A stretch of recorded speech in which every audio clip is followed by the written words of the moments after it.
자, EBS 수특 과학 제재 적용 5강에서 스털링 엔진에 관련된 내용인데, 자, 첫 번째 문단의 세부 내용 들어갑니다. 문단별 소주제는 저렇게 좀 잡아놨는데, 첫 번째 문단에서 얘기하고자 하는 것은 결국 스털링 엔진이 외연 열기관의 성격을 갖고 있다. 그래서 열기관에 대한 설명도 하고 있고, 그 다음에 외연기관, 내연기관에 대한 설명을 좀 하고 있다라고 좀 봐야 되겠죠. 일단 첫 번째, 19세기 초에 증기기관은 불안정하고 위험했으며, 그 다음에 증기기관의 구동의 필수적인 보일러의 폭발에 의한 사고가 많이 일어났다라고 해서, 일단 첫 번째 1문단에서 체크해야 될 거는 그 부분 밑줄 들어갈까요? 네, 보일러의 폭발에 의한 사고가 많이 일어났다 해서 보일러 폭발인가요? 폭발에 의한 사고가 많이 일어났다. 이 사고가 일어난 부분이 바로 스털링 엔진을 개발하게 된 원인이죠. 그래서 이 부분을 좀 정리하자면 이렇게 정리할 수 있습니다. 첫 번째, 스털링 엔진을 개발한 원인이 됩니다. 개발한 원인인데 사고가 나도 너무 자주 나는 거야. 그래서 이 스털링 엔진을 이렇게 개발을 했는데 그 근본적인 원인을 다시 재정리하자면 불안정성이죠. 폭발 행정이 일어나는데 폭발 행정의 불안정성으로 인해서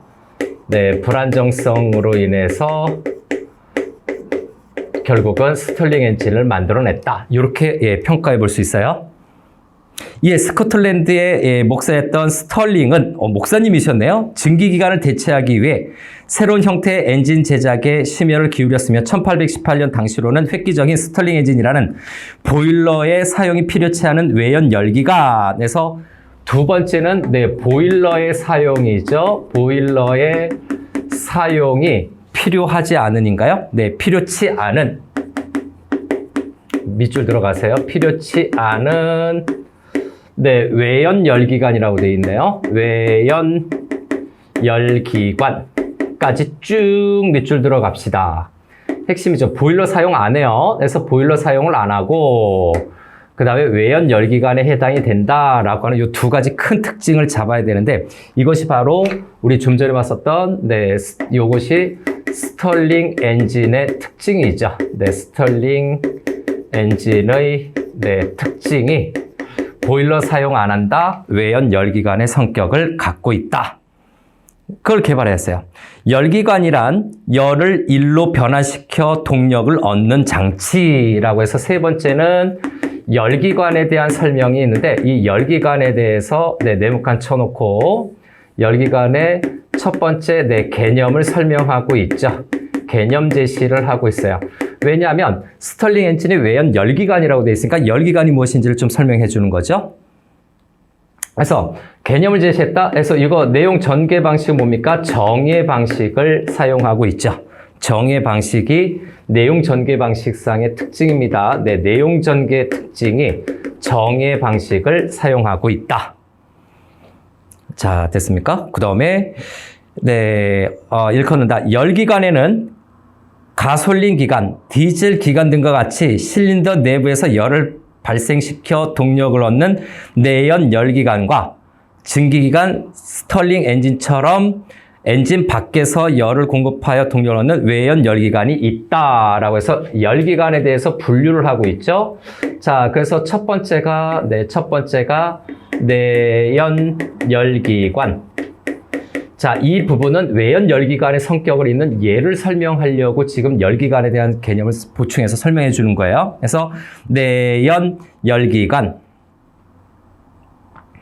실린더 내부에서 해서 가솔린 기관이 있죠. 그래서 내연 열기관 밑줄 쳐놓고 앞에 가솔린 기관이 있다, 디젤 기관이 있다 해서 키워드만 좀 체크해 보면 가솔린 기관이 있고 디젤 기관도 있어요. 디젤 기관도 있는데, 자, 가솔린 기관이나 디젤 기관 이런 것들이 어디라고? 실린더 내부에서 열이에요. 그래서 실린더 내부에서 열을 발생시키죠. 내연 열기관. 자, 내부에서 열을 발생시킨다라고 해서 내연 열기관이라는 점. 그거를 우리가 어렵지 않게 정리할 수가 있고, 그래서 이 내연 열기관이라고 하는 것은 열을 공급하는 위치에 따라서 열기관을 나눈 거죠. 그래서 네, 열 공급원 위치가 요거에 대한 열 공급원 위치가 네, 내부에 있다라고 하는 겁니다. 그래서 열 공급원 위치에 따른 위치로 네, 열기관을 분류하고 있어요. 위치로 열기관을 분류한 첫 번째가 바로 내연 열기관. 그 다음에 열기관이 저렇게 하나가 있고 또 하나가 더 있는 것이 이제 스털링 엔진 기관에 해당되는 외연 열기관에 대한 내용을 또 살펴봐야 되겠네요. 자, 외연 열기관은 증기기관하고 그 다음에 우리 지금 살펴보는 스털링 그죠? 스털링 엔진이죠. 스털링 엔진이 바로 외연 열기관에 해당이 된다.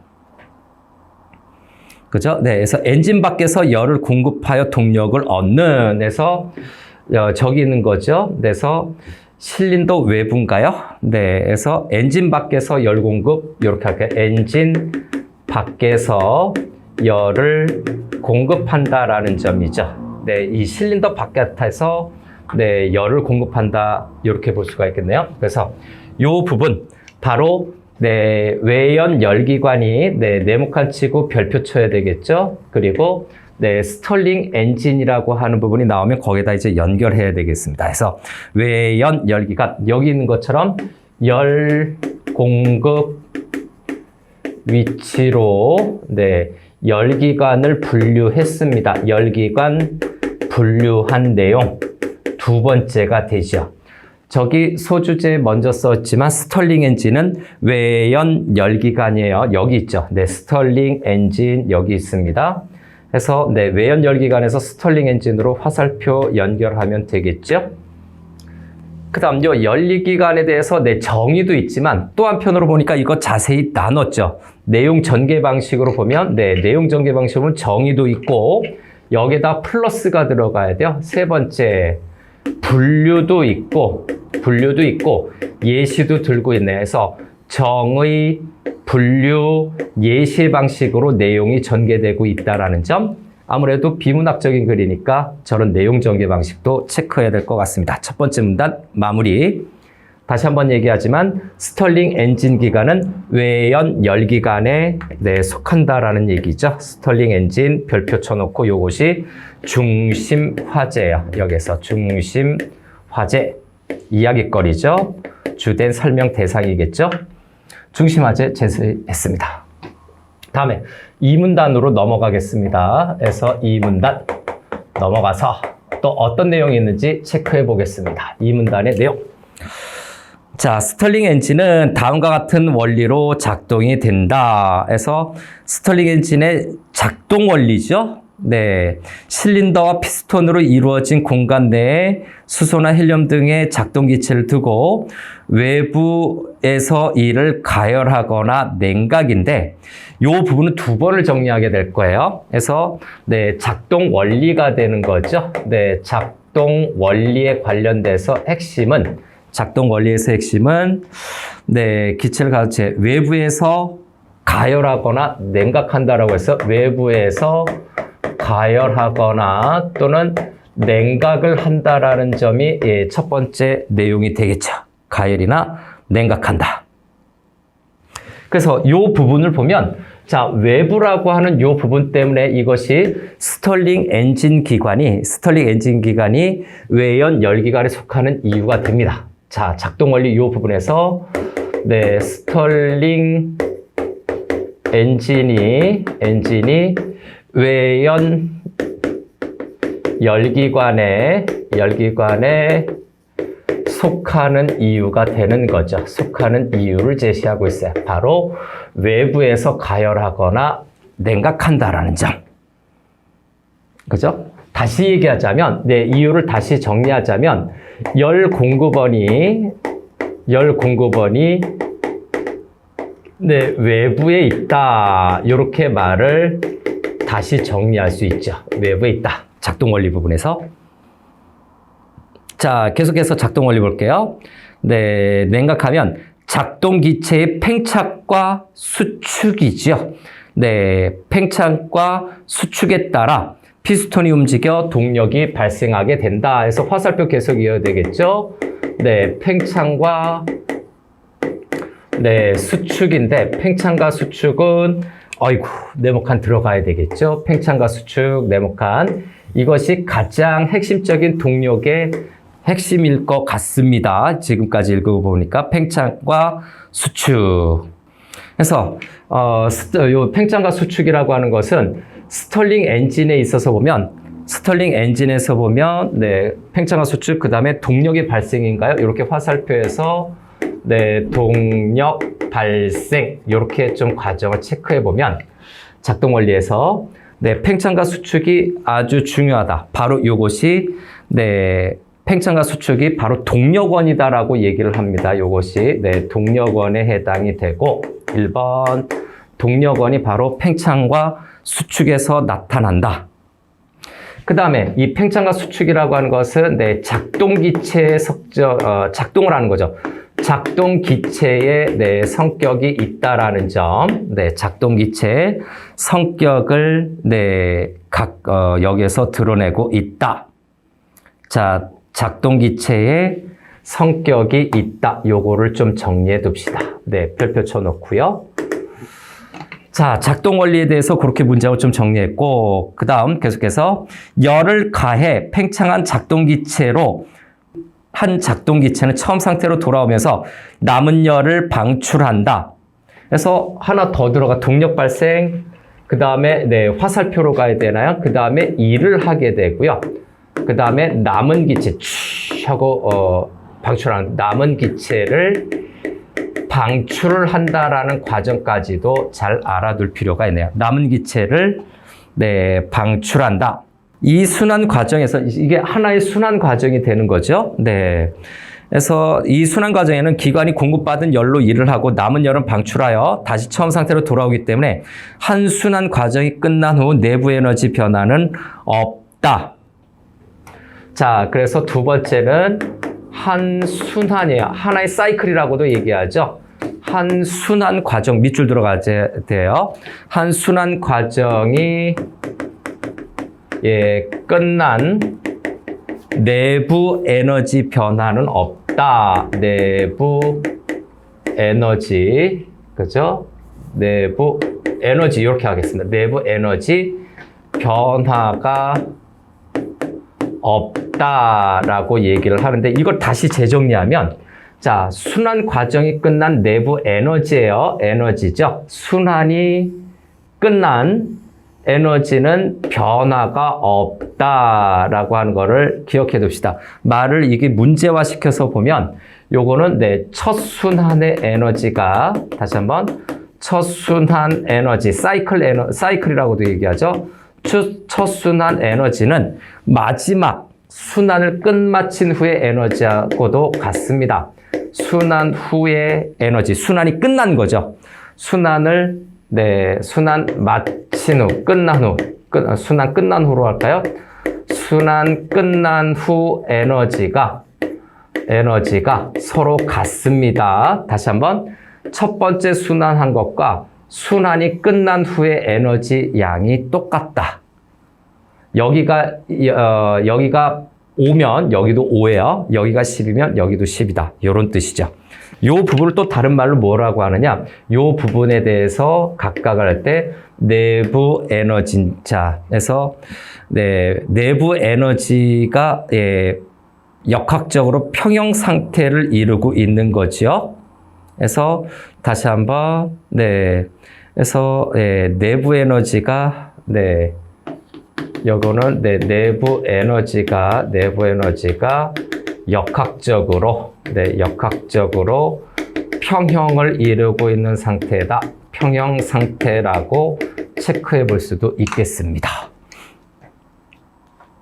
스털링 엔진은 형태에 따라 알파, 베타, 감마, 델타형으로 나눌 수 있는데 계속해서 분류하고 있네요. 그래서 형태에 따라서 형태에 따라서 네, 분류를 하고 있습니다. 그 밑줄만 쳐도 될 것 같은데 알파, 베타, 감마, 그 다음에 네, 알파, 베타, 감마, 그 다음에 네, 델타죠. 네, 델타형으로 나눌 수가 있는데 형태적인 분류예요. 네, 형태적인 분류로 그림 1은 두 개의 실린더와 파워 피스톤 디스플레이에서 피스톤으로 이루어진 알파형 스털링 엔진이다. 해서 이 분류에서 여기로 가야 되겠네요. 네, 그래서 그림 1은 알파형 스털링 엔진이다라는 점. 알파형 네, 스털링 엔진이다. 순환 과정 동안의 열 공급 및 방출은 각기 고열원에서 디스플레이 피스톤 쪽 실린더 내부의 작동 기체로 파워 피스톤 쪽 실린더에서 저열원 쪽으로 예, 쭉 밑줄 한번 들어가 볼까요? 그림 1이죠. 네, 그래서 알파형 스털링 엔진인데 여기의 특징은 쭉 밑줄을 쳐놨습니까? 실린더가 여러 가지가 있는데 실린더가 거기 두 개인 것 같죠? 보니까. 그래서 일단 밑줄만 잘 쳐놓고 거기는요. 저열원 쪽으로 네, 근데 열의 이동 방향입니다. 그래서 열의 이동 방향이 여기에서 또 나타나고 있죠. 자, 다시 한번 알파형의 열 이동 방향에 대해서 한번 좀 체크해야 됩니다. 고열원에서 피스톤 쪽 실린더 내부의 작동 기체로 그죠? 네, 그 부분을 좀 나누는데 열의 이동 방향인데 이 그림이라서 알파형이 두 가지가 나타나죠. 그래서 첫 번째 가로를 좀 쳐야 돼. 고열원에서 피스톤 실린더 내부의 작동 기체로 쉼표 있는 부분이죠. 그 쉼표 있는 데까지 가로를 먼저 끊어서 그 부분, 네, 열의 공급이 되겠습니다. 자, 열의 공급은 다시 한번 고열원에서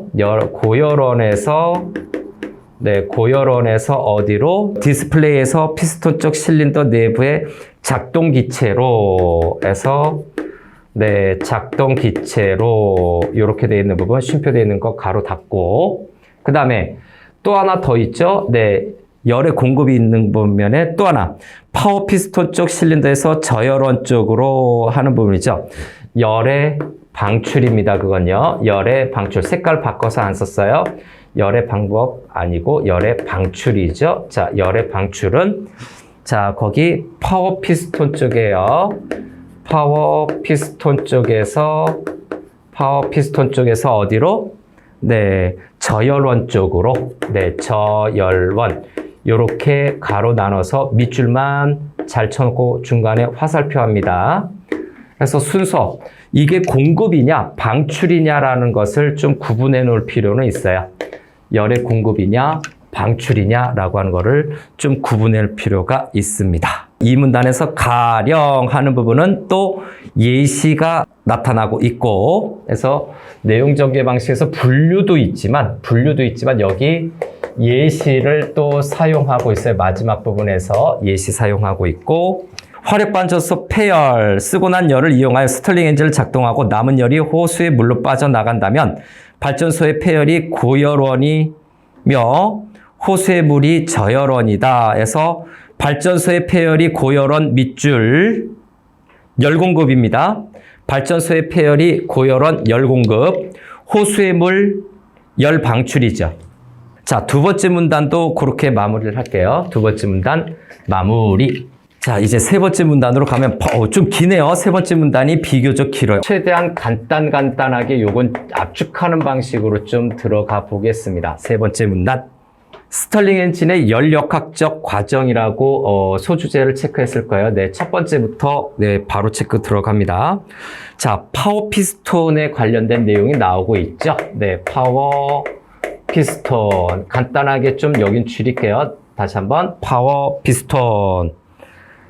네, 파워 피스톤에 대한 역할을 좀 체크해야 됩니다. 첫 번째 줄에 봐보니까 작동 기체가 팽창할 때 외부에 일을 하고 해서 파워 피스톤의 그 역할에 대해서 지금 이야기하고 있죠. 첫 번째 줄 바로 파워 피스톤의 역할을 얘기하고 있습니다. 작동 기체가 팽창할 때 외부에서 일을 합니다. 그래서 여기의 키워드는 기체가 팽창할 때 일을 한다라는 점. 기체가 팽창할 때 외부의 일이죠. 외부 일까지 해서 요거를 세 가지 키워드로 잡으면 되겠습니다. 디스플레이에서 피스톤은 파워 피스톤의 90도의 위상차를 가지고 움직이면서 작동 기체를, 자, 밑줄 들어갈까요? 작동 기체를 고열원과 저열원 쪽으로 옮기는 역할. 이건 디스플레이서 피스톤의 역할입니다. 디스플레이서 피스톤의 그 역할에 대해서 또 한번 체크를 해야 되겠네요. 디스플레이서 피스톤의 역할이 작동 기체를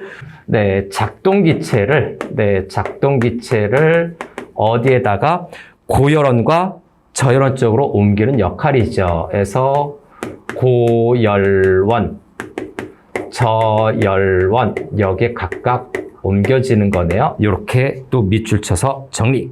스털링 엔진은 가열 팽창 냉각 압축의 연력학적 과정을 거친다 해서 세 번째 스털링 엔진은 그것도 중요한 내용이네요. 스털링 엔진은 어떤 과정이다? 네, 밑줄 또 들어갑시다. 가열, 팽창. 요거는 그 자체로 밑줄로 쳐놔도 내용 정리가 되네요. 냉각, 압축의 연력학적 과정을 거친다라고 얘기하죠. 이것이 바로 작동 과정에 해당이 되는 거죠. 그래서 이것이 스털링 엔진의 작동 과정에 해당이 되는 것. 자, 이렇게 됐습니까? 그럼 요 부분을, 요 스털링 엔진의 요 세 번째 항목을 좀 정리 좀 할게요. 이렇게 표로 한번 정리해 보는 것이 좀 나을 것 같은데, 표로 정리하는 게 좀 나을 것 같은데, 만만치는 않네요. 쭉, 최대한 정리를 잘 해봅시다. 쭉, 이렇게 하면 하나, 둘, 셋, 넷, 네 개가 있죠. 그래서 이렇게 정리해 봅시다. 이렇게 표로 정리합시다. 내용이 너무 기니까, 지문의 내용이 너무 기니까 표로 정리하겠습니다. 4개로 좀 나눠서 이렇게 나누고, 이렇게 나누고, 이렇게 나눠봅시다. 자, 그래서 앞부분에서 봤었던 파워 피스톤, 그 다음에 디스플레이서인가요? 디스플레이서, 피스톤이죠. 피스톤, 이렇게 좀 편하게. 그 다음에 작동 기체, 이렇게 좀 나눠보면 될 것 같아요. 자, 앞에서 이런 게 파워 피스톤이 뭐고 디스플레이서가 피스톤이 뭐고 이걸 좀 알아놓고, 여기 있는 것처럼 여기는 작동 과정이 가열, 그 다음에 팽창, 요거에 맞게 좀 집어넣는 거죠. 그 다음에 냉각, 그 다음에 압축 과정이죠. 압축 과정까지 한번 체크해 보겠습니다. 자, 파워 피스톤은 가열을 할 때 일단 제자리에 있어요. 요건요. 제자리에 있고, 그 다음에 요거는 왼쪽으로 이동을 하죠. 파워 플레이서 피스톤은 왼쪽으로 이동을 합니다. 작동 기체는 고열원 쪽에 모이게 되죠. 그래서 요거는 고열원 쪽에 모여서, 그래서 고열원 쪽에 모여서 가열되고, 가열이 되고 압력이 높아지게 되죠. 압력이 높아지게 된다. 이렇게 좀 정리하면 되겠습니다. 다음 두 번째는 빨간색으로, 파워 피스톤은 팽창을 하게 되면 상승을 하게 되죠. 그래서 상승하며 외부에 일을 하게 됩니다. 외부에 일을 하게 됩니다. 그리고 디스플레이 피스톤은 팽창할 때 제자리에 있는 거죠. 제자리에 있는 거고. 그 다음에, 요거는, 관을 따라서 관 따라라고 할까요? 관을 따라서, 파워 피스톤 쪽으로 이동합니다. 파워 피스톤 쪽으로 이동을 한다라는 점. 이렇게 정리할 수가 있고요.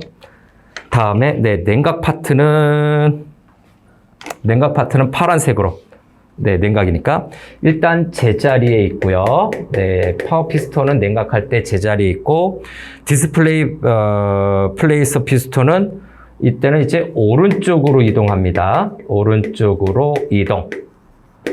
그 다음에 작동 기체는 네, 저혈원 쪽으로, 저혈원 쪽으로 모입니다. 저혈원 쪽으로 모여서 어떻게 된다? 냉각이 됩니다. 냉각이 된다라는 점.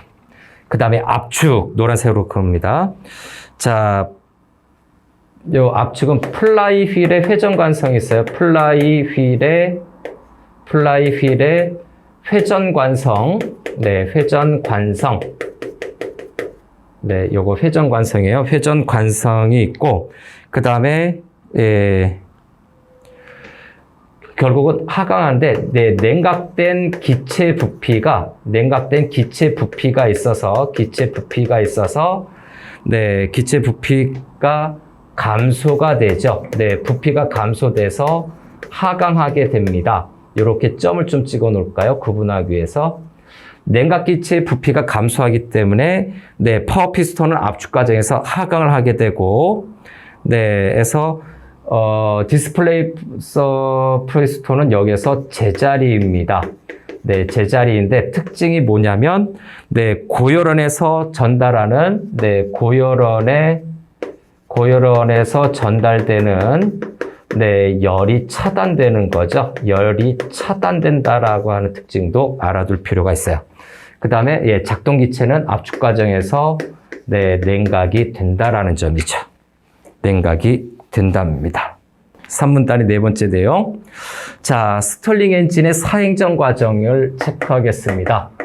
스털링 엔진의 네, 사행정 과정을 체크해 볼 필요가 있다. 사행정 과정이 무엇일까? 라고 할 때, 네, 등적 가열이라고 되어 있네요. 그래서 요거는, 네, 파란색으로, 네, 등적 가열이 있고요. 등적 가열에서, 그 다음에, 네, 두 번째는, 네, 등온 팽창. 네, 같은 온도인가요? 네, 등온 팽창 과정이 있고, 등온 팽창 후에, 네, 그 다음에는 등적 냉각이 있죠. 네, 등적 냉각 과정이 있고, 그 다음에 마지막으로 하나 더, 네, 등온 압축 과정이 있습니다. 등온 압축 과정이 있다. 이것이 바로 사행정에 해당이 된다. 네 가지 사이클이죠. 네 가지 사이클이 있는 부분. 그 다음에 다섯 번째, 스털링 기관의 열 효율입니다. 그래서 네, 스털링 기관의 네, 열 효율이 어떻게 되는지 요 열 효율 부분을 좀 체크해 볼 필요가 있는데, 자, 스털링 기관의 열 효율은 외부에서 유입된 열의 양이 얼마나 등온 팽창 과정에서 외부 일로 쓰였는가가 작용이 돼요. 그래서 네, 요거는 노란색으로 할까요? 외부에서 유입된 열이 있을 겁니다. 외부에서 일단 열이 들어오는 거죠. 네, 열의 양이 있을 건데 그 열의 양이 얼마만큼이나 등온 팽창 과정에서 네, 등온 팽창 바로 이 부분이죠. 네, 등온 팽창하는 이 등온 팽창 과정에서 얼마만큼 외부의 일로 쓰여 있는가 해서 외부의 일로 네, 쓰였는가? 이렇게 할까요? 네, 쓰였는가가 열 효율에 해당이 됩니다. 자, 외부에서 들어온 열의 양이 등온 팽창 과정에서 외부의 일로 얼마나 쓰였는가라고 하는 요 개념을 좀 체크해야 될 거예요. 자, 그래서 세 번째 문단 마무리 들어갑니다. 굉장히 긴 내용이라 좀 복잡하죠. 그래서 이 부분이 좀 복잡해서 이해가 힘들 수 있어요. 그래서 이렇게 해서 네, 세 번째 문단은 마무리하겠습니다. 자, 4문단으로 들어갈 준비를 좀 해볼까요? 4문단. 표와 그래프가 있죠. 네, 표와 그래프가 있죠. 그래서 그거는 다시 한번 복습을 할 때 좀 살펴볼 거고, 스털링 엔진의 열 효율에 대해서 이제 체크를 하게 될 겁니다. 소주제는 앞에 써놨고요. 스털링 엔진의 열 효율에 관련되는 건데 바로 여기입니다.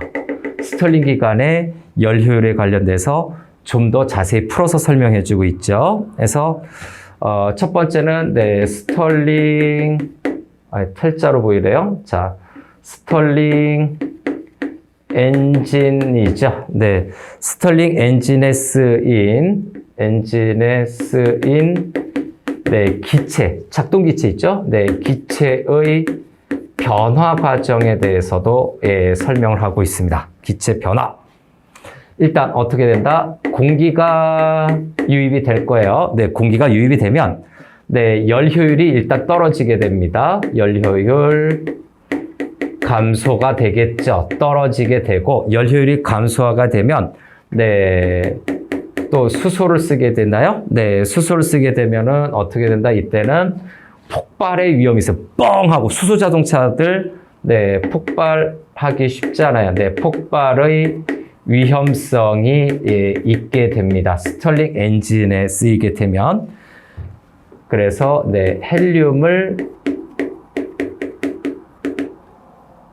헬륨으로 바뀌죠. 공기, 열 효율이 감소가 되죠. 근데 수소로 변하게 되거나 수소로 쓰이게 되면 폭발의 위험성인데 이때 헬륨으로.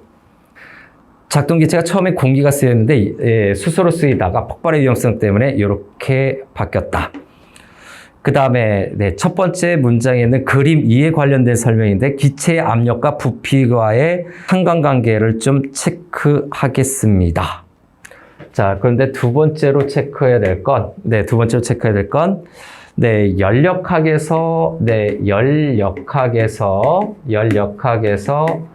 E를 계산하는 방법이죠. E를 계산하는 것은 무엇일까? 열역학에서 열을 계산하는 방법은 압력 곱하기 부피 변화입니다. 요거는 압력 곱하기 부피, 그 변화겠죠. 부피가 얼만큼 증가했고 감소했는가라고 하는 부피 변화로 E를 계산한다는 점. 다음 세 번째.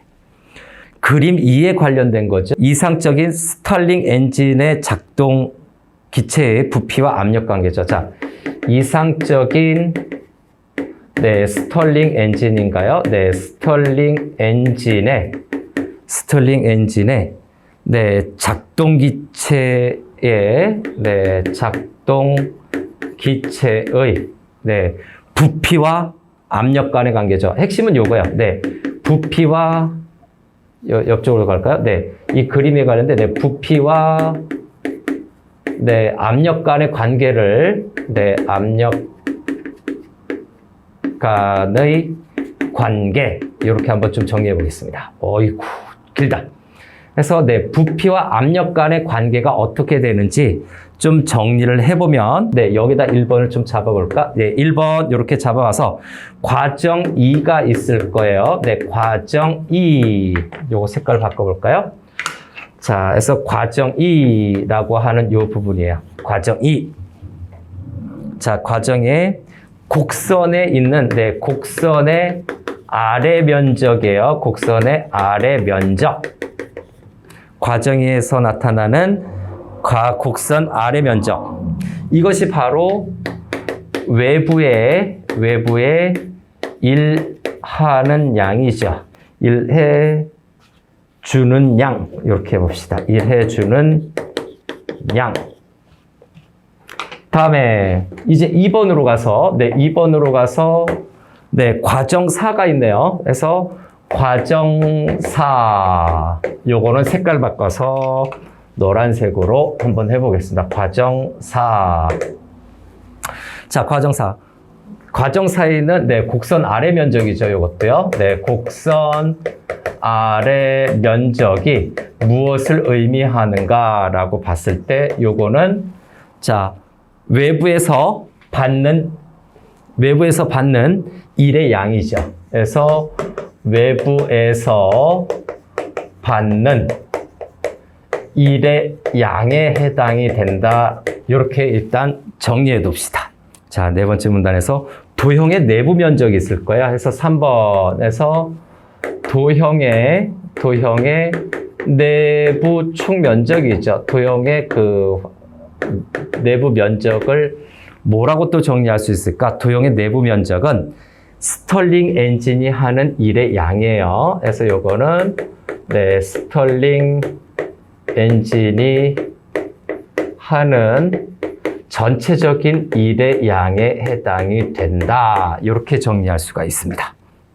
자, 그래서 네, 순차적으로 보면 네, 스털링 엔진의 열 효율 계산하는 방법이죠. 네, 스털링 엔진의 네, 열 효율 계산 방법은 어떻게 되는가? 열 효율 계산 방법에 대해서 네, 정리를 하자면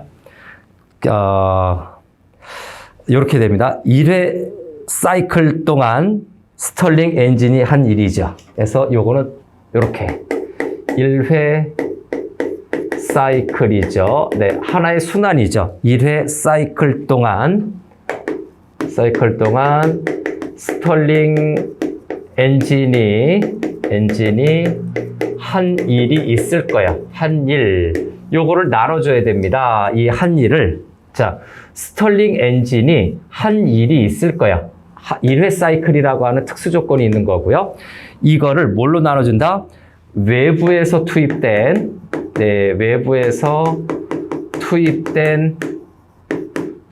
에너지인가, 일인가? 네, 좀 헷갈릴 텐데, 열이 투입이 되죠. 열의 총량이 있어요. 투입된 열의 총량분에 스털링 엔진이 한 사이클이라고 하는 제한 조건이 있다. 네, 그것이 스털링 엔진의 열 효율 계산 방법이다. 자, 그리고 5번째, 좀 중복이 되더라도, 네, 스털링 엔진의 열 효율에 관련돼서 다시 한번 또 내용 정리를 하자면, 자, 스털링 엔진의 열 효율은 고열원하고 아까 저열원, 높은 온도의 열 공급원이 있었겠죠. 고열원과 온도가 낮은 열 공급원, 저열원 사이의 뭐가 클수록 온도 차이가 클수록 커진다. 온도 차이가 클수록 크다. 해서 온도 차이하고 열 효율은, 스털링 엔진의 열 효율은 어떤 관계다? 비례 관계죠. 온도 차이하고는, 온도 자체에는 반비례 관계겠지만 온도 차이에는 비례 관계다. 온도 차이가 클수록 크다. 온도 차이가 크면 열 효율이 크다는 얘기지. 네, 그 얘기를 네, 또 정리해야 되겠죠. 네, 그래서 6번째로 네, 현재의 네, 스털링 엔진이죠. 네, 스털링 엔진 스엔으로 하고 이제 줄여볼게요. 스털링 엔진의 열 효율은 네, 30% 정도다라고 얘기를 마무리하고 있어요. 30% 정도다. 자, 4번째 문단 드디어 끝났습니다. 5문단도 아슬아슬하긴 한데 여기에다 좀 정리할게요. 그래서 네, 5문단의 내용은 스털링 엔진의 장점입니다. 그래서 첫 번째, 네, 스털링 엔진의 네, 장점에 관련돼서 네, 정리를 하고 있죠. 네, 일단 다양한 연료. 그래서 네, 첫 번째는 다양한 연료라든가 네, 주변 환경이죠. 네, 주변 조건을 이용할 수 있다. 주변 조건을 네, 이용할 수 있다라는 점. 다음 2번째는 네, 환경 친화성이 높습니다. 환경 친화성이 높다라고 얘기를 하고 있고, 환경 친화성이 높았다. 다음 3번째. 오염을 적게 일으키죠. 오염이 적게 발생이 되고, 하나 더 할까요? 네 번째. 자, 엔진의 소음과 네, 진동이 굉장히 적다라는 점이죠. 2번째는 네, 스털링 엔진의 어떤 이용 예시를 나타내고 있죠. 이용 예시. 뭐가 있다? 소형 발전기. 네, 소형 발전기. 그죠? 네, 소형 발전기. 선박용 기관이 있고요. 네, 선박용 기관이 있고, 선박용 기관. 그 다음에 극저온 냉동기. 네, 극저온 냉동기. 그 다음 또 뭐가 있지? 네, 잠수함 엔진이 있어요. 잠수함 엔진. 이것이 스털링 엔진에 관련되는 거구나. 라고 정리할 수 있겠습니다. 내용 정리는 마무리했어요. 끝.